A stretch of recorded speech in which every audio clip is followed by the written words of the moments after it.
الحمد لله رب العالمين والعاقبة للمتقين والصلاة والسلام على أشرف الأنبياء نبينا محمد وعلى آله وأصحابه أجمعين. سبحانك لا علم لنا إلا ما علمتنا إنك أنت العليم الحكيم. رب اشرح لي صدري ويسر لي أمري واحلل عقدة من لساني يفقهوا قولي. ما بعد. Chers frères, assalamu alaikum wa rahmatullahi wa barakatuh. On commence toujours par les louanges d'Allah subhanahu wa ta'ala, toujours remercier Allah subhanahu wa ta'ala. Donc il nous a gardé avec Iman, la lumière de Iman. Allah subhanahu wa ta'ala, donc il nous a permis, parmi toutes les personnes qui sont là, de jeûner en sécurité, en paix, de pouvoir venir faire la salat avec Jamaat, salat de Fajr. Et parmi toutes les personnes qui sont venues, il nous a choisi pour s'asseoir quelques instants, même quelques minutes, pour parler d'Allah subhanahu wa ta'ala. Pour aimer Allah subhanahu wa ta'ala, il faut connaître Allah subhanahu wa ta'ala. Pour connaître Allah subhanahu wa ta'ala, il faut parler des noms d'Allah subhanahu wa ta'ala. Donc la semaine dernière, on avait commencé par Al-Mudabbir, et aujourd'hui, Inch'Allah, nous allons aborder un autre nom d'Allah subhanahu wa ta'ala, qui est An-Nur. An-Nur, c'est la lumière. Le mot Nur vient de la racine Nawara, Nun, Waw, Ra. Alors qui veut dire émettre de la lumière, briller, rayonner, ou bien être éclairé, devenir visible, clair, ou illuminer intellectuellement et spirituellement, ou dans un contexte plus poétique, de dire fleurir et s'épanouir.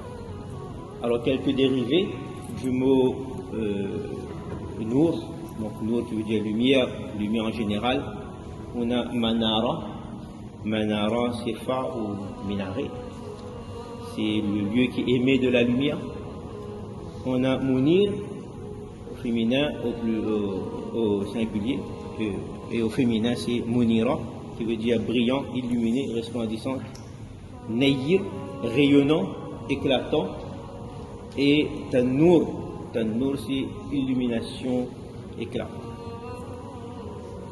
Et quelques termes qui sont liés à la lumière maintenant, qui veut dire lumière, qui ressemble un petit peu, et qu'on retrouve dans le Coran. Donc on retrouve bien le mot An-Nur dans la sourate qui s'appelle An-Nur, on fait de la lumière. Allahu nuru samawati wal ard. Après le long ayat, Allah subhanahu wa ta'ala est la lumière des cieux et de la terre. On retrouve le terme Ad-Diya. Ad-Diya, c'est la lumière éclatante. Huwa alladhi ja'ala ash-shamsa diya'an wal qamara nura. Allah subhanahu wa ta'ala qui a fait donc du soleil une lumière éclatante et la lune une lumière douce. On retrouve le mot As-Siraj qui veut dire la lampe ou le flambeau, qui désigne une source de lumière qui est forte et qui est stable, comme le soleil ou le prophète sallallahu alayhi wa sallam, wa da'iyan ila Allah bi iznihi wa sirajam munira. On trouve les deux termes ici. Allah subhanahu wa ta'ala, il t'a envoyé, en parlant pour le prophète sallallahu alayhi wa sallam, un prédicateur appelant à Allah subhanahu wa ta'ala, un da'i, avec sa permission, et tu es donc comme une lampe illuminée. On a le mot aussi Ad-Daw, la clarté visible, et on a aussi Al-Ishraq, l'illumination, utilisé souvent pour le lever du soleil, pour l'Ishraq. Et on a aussi Tanwir, Tanwir qui veut dire l'éclairage, l'illumination intellectuelle. En arabe, c'est pour signifier la sagesse, la clarté de l'esprit. Et si vous regardez le nom de la madrasa de Saint-Paul, c'est Tanwir aussi bien, l'école qui éclaire les enfants. Voilà un petit peu concernant le côté linguistique. Maintenant, que signifie An-Nur par rapport au nom d'Allah subhanahu wa ta'ala, comme nom divin? An-Nur pour Allah subhanahu wa ta'ala signifie que Allah subhanahu wa ta'ala, il est la source de toute lumière physique et spirituelle. C'est-à-dire le fait de donner la lumière, d'éclairer, de remplir de sa lumière. Deuxièmement, il éclaire les cœurs et les esprits des croyants. Il le fait de clarifier la révélation. On rend visible certaines choses dans certaines situations. et surtout il guide ceux qui recherchent la vérité. Allahu waliyul ladina amanu yukhrijuhum min adh-dhulumati ila an-nur. Allah subhanahu wa ta'ala, il fait sortir les croyants des ténèbres vers la lumière. Imaginez donc si on est dans une pièce qui est de l'obscurité, qui fait très noir, il n'y a pas de lumière, et tout d'un coup, donc on essaye de marcher comme ça, et tout d'un coup, en courant la poupée là, la poupée, que ce soit dans ce toilette ou bien la maison, ne connaît pas trop, ne bouge pas trop aussi. Dès que la lumière arrive là, donc on voit bien les choses. Donc tout devient clair, tout d'un coup, on se retrouve et on est apaisé, on est tranquille. C'est comme ça la lumière d'Allah subhanahu wa ta'ala. Maintenant, le nom An-Nur qui se réfère au nom d'Allah subhanahu wa ta'ala, il apparaît qu'une seule fois dans le Coran. C'est le début du verset qu'on a dit, la sourate An-Nur. Allahu nuru as-samawati wal ard, mathalu nurihi kamishkatin fiha misbah, al-misbahu fi zujaja. Et ainsi de suite concernant le verset.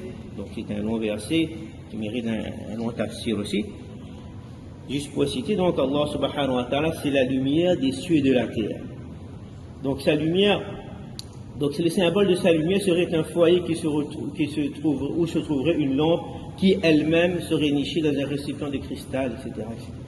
Donc Allah subhanahu wa ta'ala, il dit que ce verset nous montre que la lumière d'Allah subhanahu wa ta'ala, il transcende toute chose et que c'est la source ultime de la guidée. D'autres passages où An-Nur veut dire guidance, foi, clarté spirituelle. Dans la sourate Al-Ma'ida, قَدْ جَاءَكُم مِّنَ اللَّهِ نُورٌ وَكِتَابٌ مُّبِينٌ. Que la lumière ici fait référence au prophète sallallahu alayhi wa sallam et au Coran qui éclaire le chemin de la vérité. Dans la sourate Az-Zumar, أَفَمَنْ شَرَحَ اللَّهُ صَدْرَهُ لِلْإِسْلَامِ فَهُوَ عَلَى نُورٍ مِّن رَبِّهِ.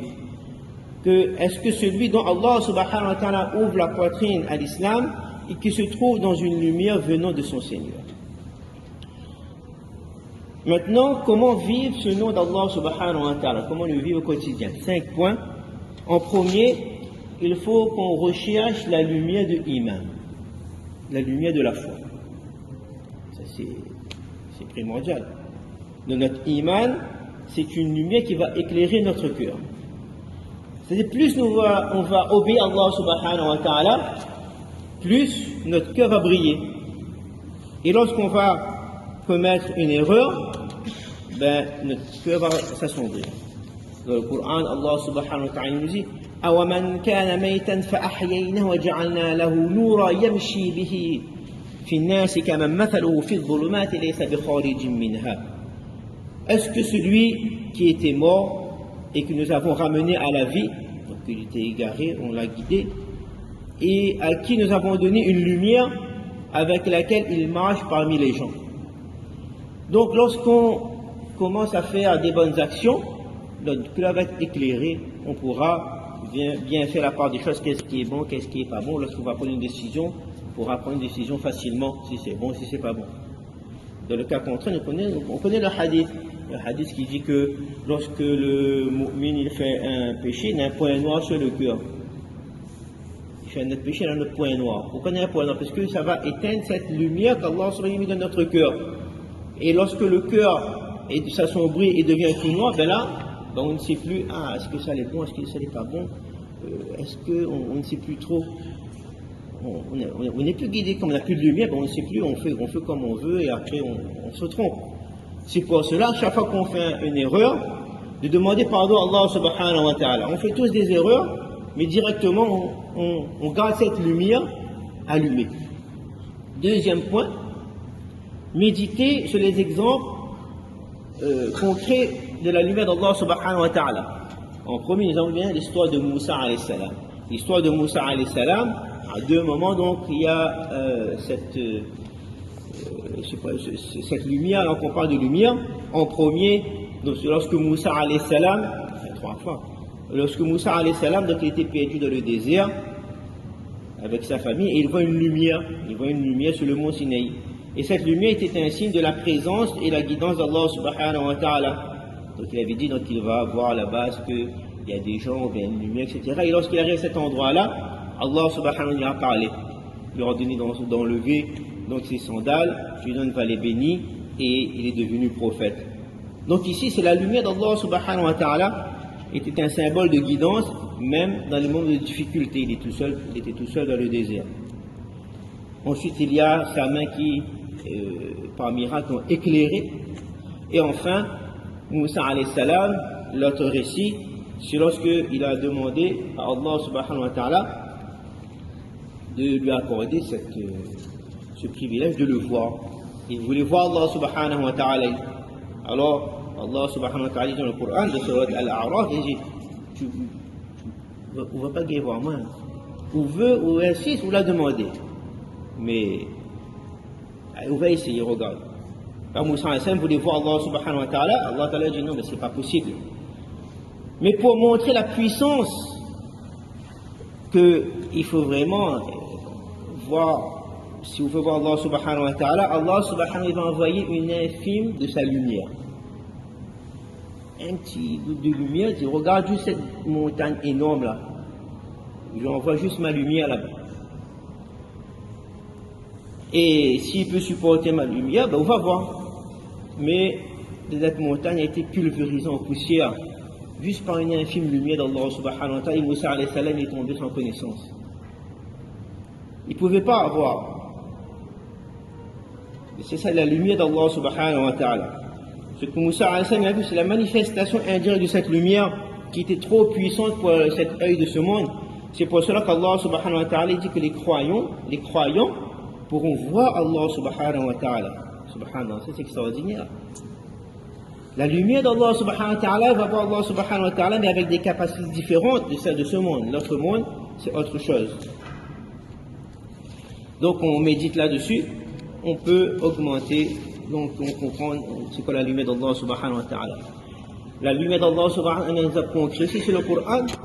Le Coran, c'est la lumière d'Allah subhanahu wa ta'ala. Ya ayyuhan nas qad ja'akum burhanun min rabbikum wa anzalna ilaykum nuran mubina. Que le Coran est une lumière éclatante. Le Coran, il nous guide hors des ténèbres vers la lumière. لتخرج الناس من الظلمات إلى النور بإذن ربه إلى صراط العزيز الحميد. Le Coran est clair comme une lampe. وداعيا إلى الله بإذنه وسراجا منيرا, etc. Donc le Coran, c'est comme une lumière. Il nous guide vers la vérité. Donc si on a besoin de mettre en pratique tous les jours, avoir cette lumière divine, ben on lit le Coran. On aura la lumière, on pourra donc avoir la miséricorde d'Allah subhanahu wa ta'ala. Et plus on va s'attacher au Coran, plus on est éclairé dans ce monde et dans l'au-delà. Donc le Coran, c'est notre lampe dans cette vie. Il faut le lire un petit peu tous les jours. Là, pendant le mois de Ramadan, alhamdulillah, on voit bien après chaque soir-là, en ce moment même, les gens qui lisent le Coran. Donc lorsqu'il y a plus de gens qui lisent, lorsqu'on fait en groupe, c'est toujours plus facile. Si on a jeûné, on jeûne tout seul par exemple. Avant le mois de Sha'ban, on a jeûné. Parfois c'est un peu difficile, là, si jeûne, il ne jeûne pas, mais quand tout le monde est rond ensemble, quand tout le monde est jeûne, beaucoup plus facile. Tout le monde fait la salat. 20 rakats tout seul est difficile.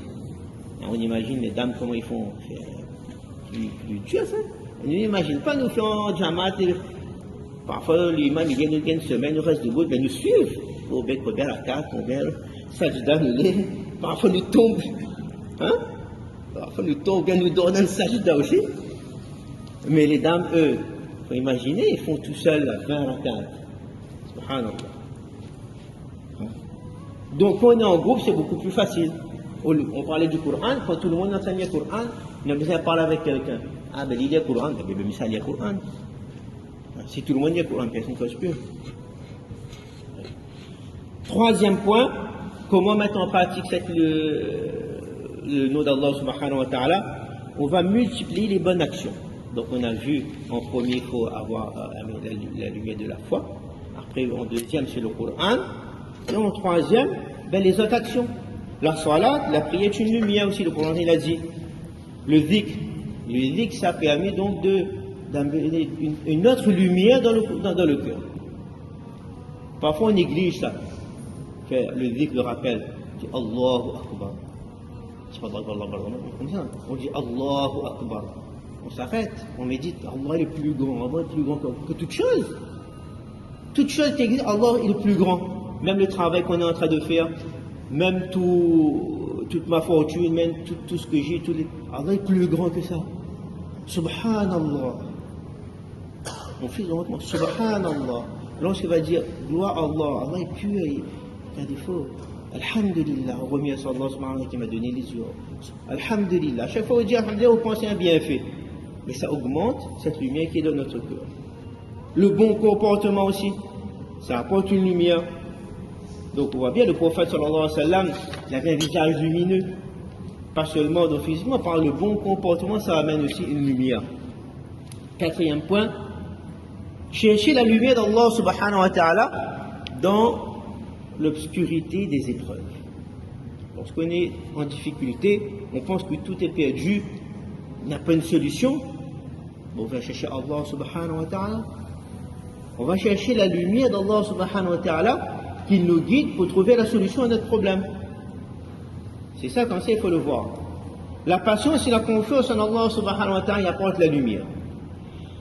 Dans le Coran, Allah subhanahu wa ta'ala nous dit فَمَنْ يُرِدِ اللَّهُ أَنْ يَهْدِيَهُ يَشْرَحْ صَدْرَهُ لِلْإِسْلَامِ وَمَنْ يُرِدْ أَنْ يُضِلَّهُ يَجْعَلْ صَدْرَهُ ضَيِّقًا حَرَجًا كَأَنَّمَا يَصَعَّدُ فِي السَّمَاءِ.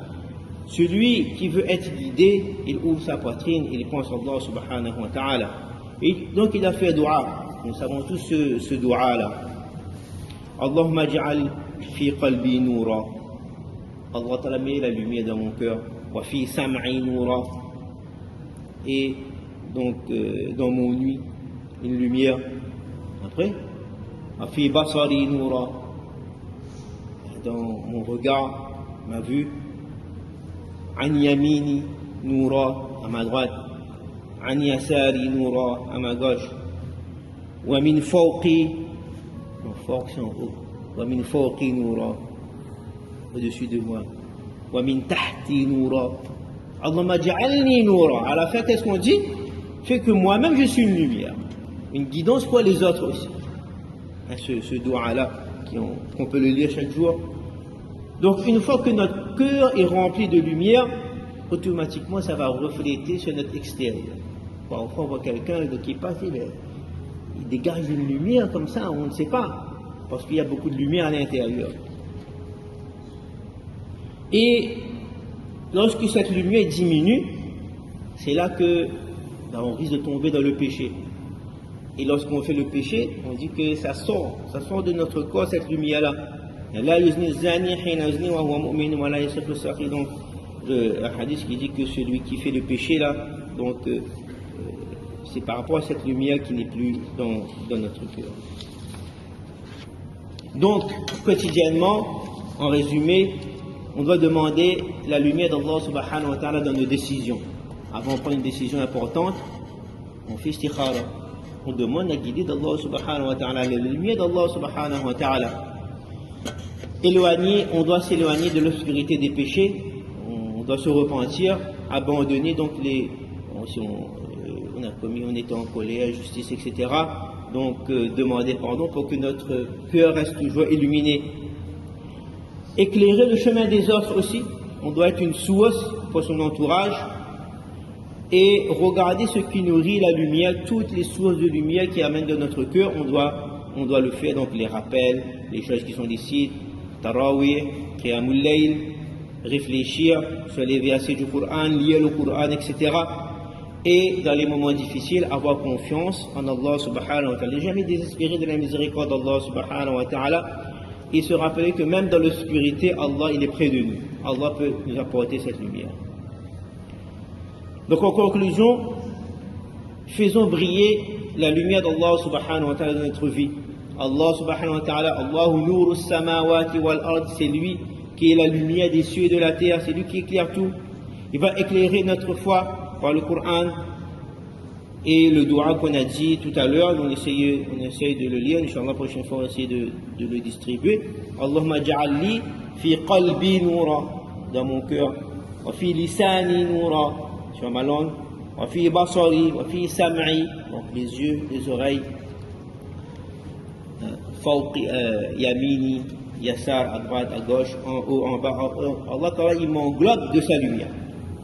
Et par rapport au nom d'Allah subhanahu wa ta'ala qu'on a vu la dernière fois, Al-Mudabbir, le lien c'est quoi? Donc Al-Mudabbir, on a vu celui qui planifie toutes choses à la perfection. Et An-Nur, c'est la lumière. Donc le lien réside dans la manière dont ces deux attributs se complètent. La planification divine par la lumière d'Allah subhanahu wa ta'ala. Allah subhanahu wa ta'ala, en tant qu'Al-Mudabbir, il organise les affaires de la création avec An-Nur, avec la guidée, avec la lumière. Sa lumière qui éclaire les cœurs et les esprits. Il ne se contente pas de redonner l'univers d'une manière mécanique, mais aussi il guide les êtres humains vers la vérité. La guidance et la sagesse.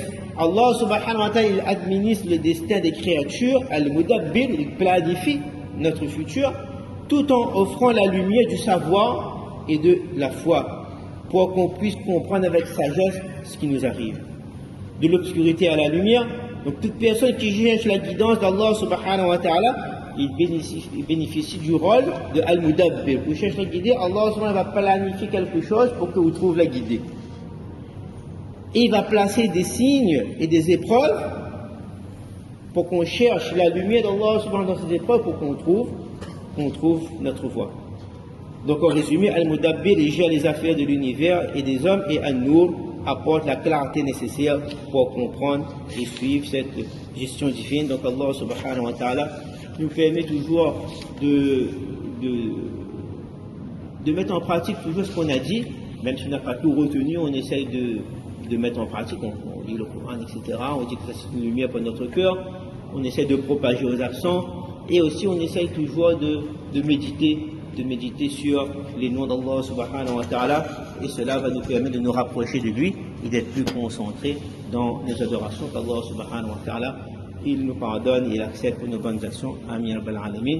Wa akhiru da'wana alhamdulillahi rabbil alamin. Subhanallah bihamdihi. Subhanakallahumma wa bihamdika wa nashhadu an la ilaha illa anta nastaghfiruka wa natubu ilayk. Subhana rabbika.